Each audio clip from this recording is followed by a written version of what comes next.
Did you ever wonder why cannabis became illegal in the first place? Well, buckle up because I'm about to take you on a wild ride through history and show you how the paper industry played a sneaky role in making cannabis illegal. All right, let's go back to the early 20th century.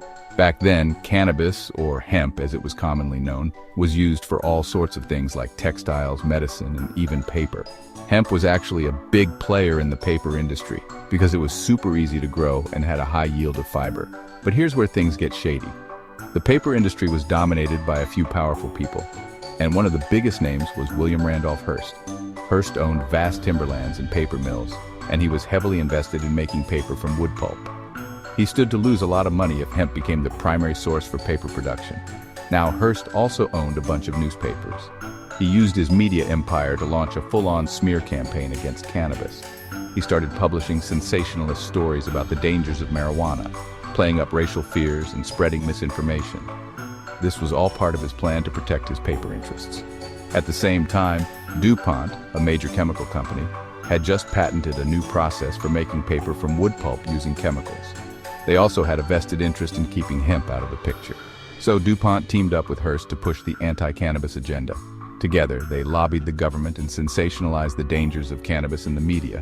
Their efforts paid off in 1937 when the Marijuana Tax Act was passed.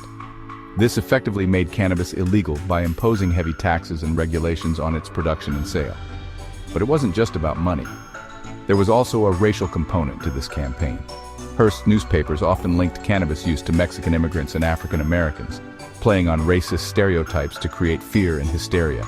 This not only helped to rally public support for the ban, but also reinforced harmful social prejudices. So, there you have it.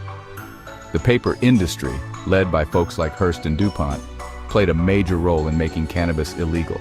It was all about protecting their financial interests and maintaining control over the market.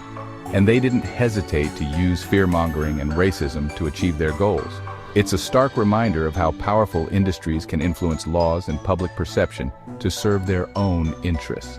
But now that we know the history, we can work towards a more informed and just approach to cannabis. Thanks for watching, and if you found this video interesting, make sure to hit that like button and subscribe for more deep dives into history and politics. See y'all next time.